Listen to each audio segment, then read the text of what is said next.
Welcome to the Fright Club. Rule number 1. Subscribe and share.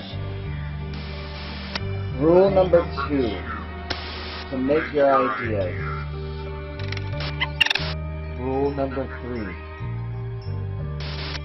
Talk about the Fright Club.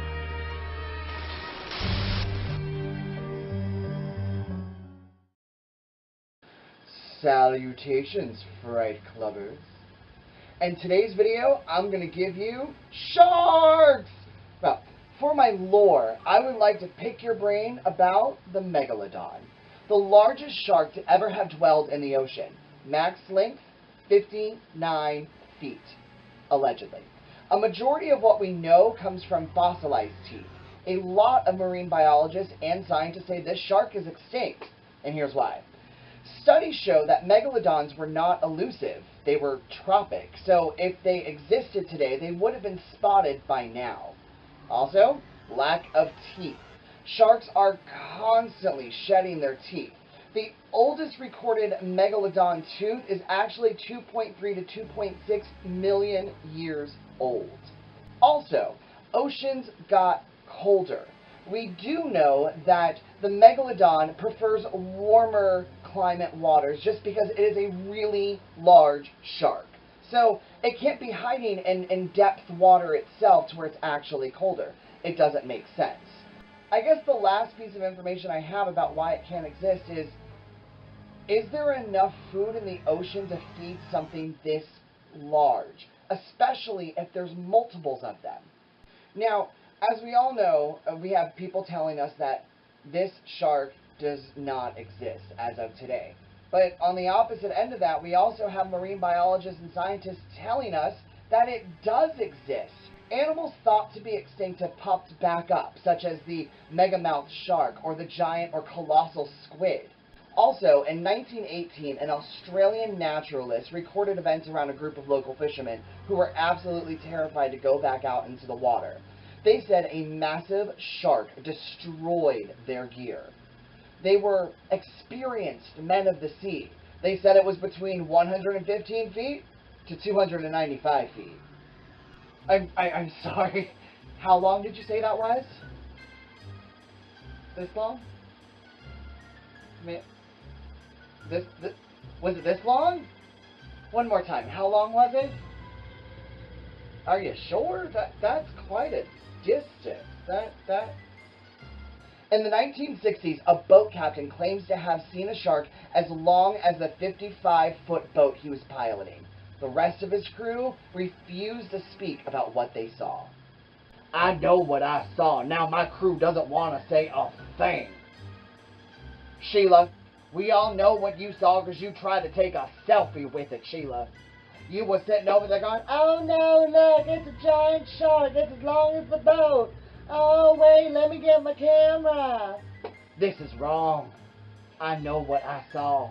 I'm an experienced boat captain. My question is, do you think the Megalodon could still exist in today's waters? I guess, in my opinion, yes and no. It's a little hard to tell just because of all these interesting facts that I found. The Megalodon is a huge, massive shark. I mean, think about it. 59 feet, that is really, really, really, really, really, really, really big, right? But then I also think in other countries, they have all kinds of names for different things that they have seen, such as the monster on Bird Island. It's a small island off the coast of Africa that claims a giant shark terrorizes the natives and eats everything around it, and they can't leave. They just call it a monster. Kind of makes you think about Bigfoot or Sasquatch, and how different countries have different names for the exact same thing. So maybe a megalodon or a lot of megalodons are actually out there being predators of the ocean, and people just name them differently. And now, on to my Fearful 5 movie countdown, where I'll go from the horrifically horrible to the devilishly delightful. On to the movies! My horrible, horrible shark movie number 5 slot goes to Deep Blue Sea 2. A brilliant billionaire is experimenting on bull sharks, which soon rebel to cause havoc for a group of scientists. I know Deep Blue Sea 1 at first wasn't that great of a movie, and a lot of people were like, no, it's amazing. So everyone was like, okay, fine. And it got a cult following. Now, I've seen the first one a number of times, and I actually began to grow fond of it. Not the second one. It's really bad CGI. I mean, yes, you get a list of kind of no-name actors trying to make a name for themselves, but you put all of this budget into the set, which, I don't know, the set looked pretty good, actually. I hate to say it, guys, but the acting was also just as cheap. There wasn't really any real guffaw into it, and I guess maybe that's because they used really bad CGI and the actors weren't really scared. And it was just really overall a troublesome movie. Now, granted, it was actually pretty funny. I had got a lot of good laughs with this movie, and I figured, okay, it's up. But, in my opinion, the movie's a lot like Precious. It's good only one time. Alright, guys. So, what makes my number 4 spot as far as bad shark movies are concerned? It has to go out to sand sharks. The residents of a small town team up to kill a group of evolved sharks that can swim in sand and are terrorizing local beaches. The thing about this movie is that it's kind of a big joke, and everyone is in on this joke, except Brooke Hogan. Brooke Hogan plays a non-convincing shark expert by the name of, wait for it, Sandy Powers. Yes, her name is Sandy Powers, and a movie about sand sharks. Yeah, I don't get it either. But I have to say the one thing about this movie was that it was actually pretty funny, and I kind of enjoyed the fact that the cast knew it was kind of cheap and a little of this and a little of that. The one thing I noticed that really kept me going through this entire movie was how anyone who stepped foot on the sand got eaten almost immediately. Except Brooke Hogan, who was taking jogs down the sand and was like, I'm Sandy Powers. I'm a shark expert, and these sand sharks aren't going to attack me, and I have no idea why. I'm an expert. Run! Hey! How come she gets to run all over the beach and we're the ones getting eaten? That doesn't seem fair. Run, Sandy Powers, run! Whew. Oh, I need a break over here on the beach. I need a break. Oh, I just might sit down. That's not fair, I just lost a leg. The beach is so beautiful today. Brooke Hogan, I've got to give it to you. As Sandy Powers, I actually wish they would just put your character in every single bad shark movie there is, because it was like you didn't know this was a bad movie. And because of that, I kind of really liked it. So, if you really want a good laugh, and you want to see Brooke Hogan, who is actually a decent actress, be in a bad movie, well, look no further. It's Sand Sharks. Alright, guys, so, my number 3 spot in my countdown of movies has to go out there to Sci-Fi Channel's Nightmare Shark. Survivors of previous shark attacks are hunted down by a supernatural shark in their dreams. I have to say that I actually loved the idea of past shark attack survivors. If anyone out there is such a huge fan of Sci-Fi Channel shark movies as I am, then you'll actually recognize a lot of the cast members in this movie. We had previous survivors from Trailer Park Shark Attack and also Atomic Shark. It was actually kind of fun to see these victims, of survivors kind of get mowed down in their dreams from a nightmare shark. I actually found that to be really fun and kind of exciting and, a little cheesy, but completely worth it. Part of my big issue with this movie, it was the nightmare cliche nuances, such as, I need sleep, so I am just going to go to sleep, okay? And if you could watch me and wake me up if anything weird happens. Mm-hmm. Oh, yeah, no, I'll watch you.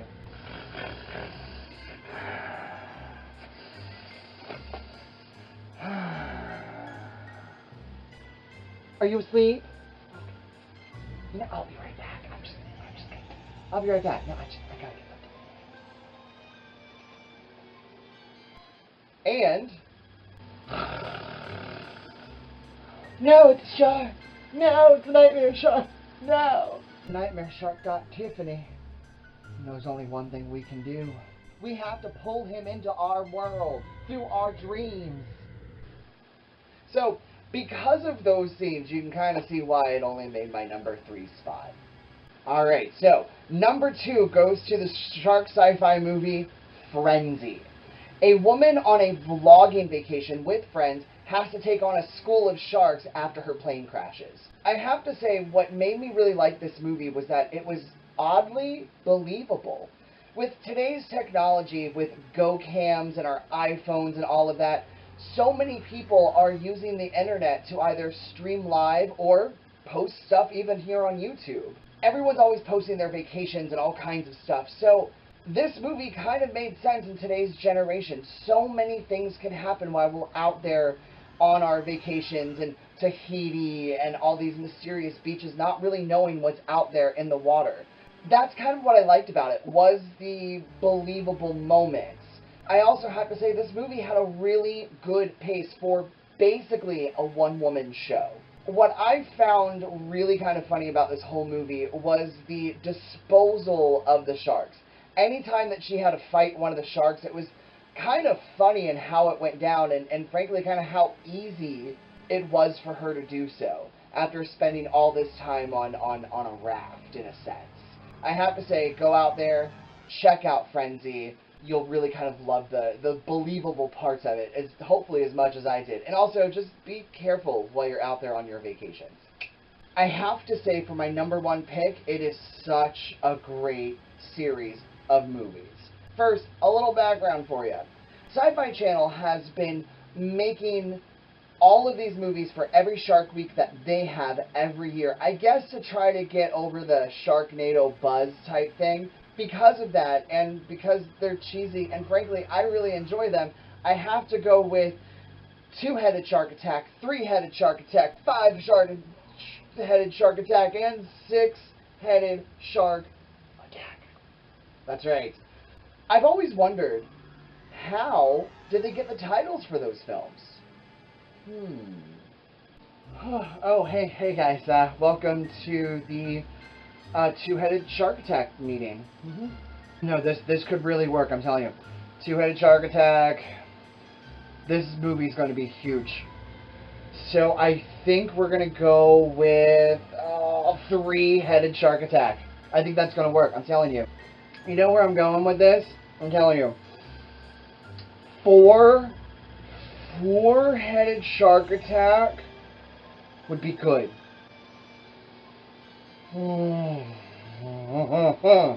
Yeah, this is what I want. I want a 5-headed shark. And I want it to look like a demented starfish.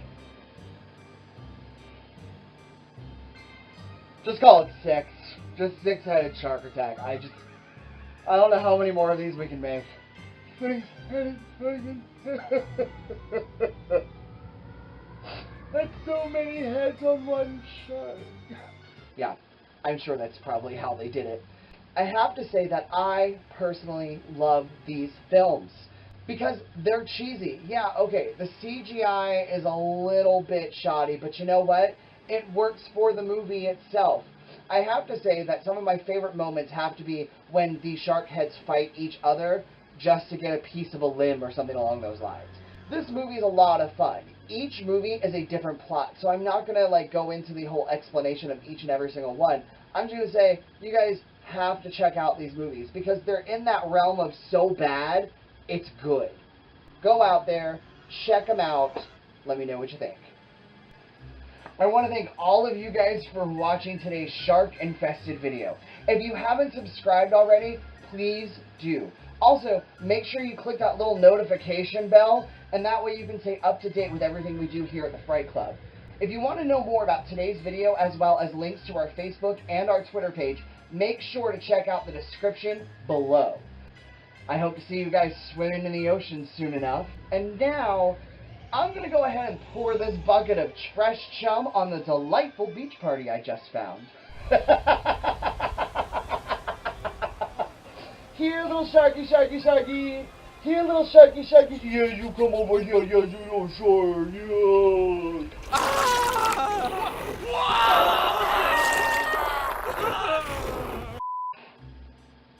Let's say the power's hair flip. Yeah. Get away, shark. Sand shark. Sand shark. Doing the sand shark. Doing the sand shark. David Bowie.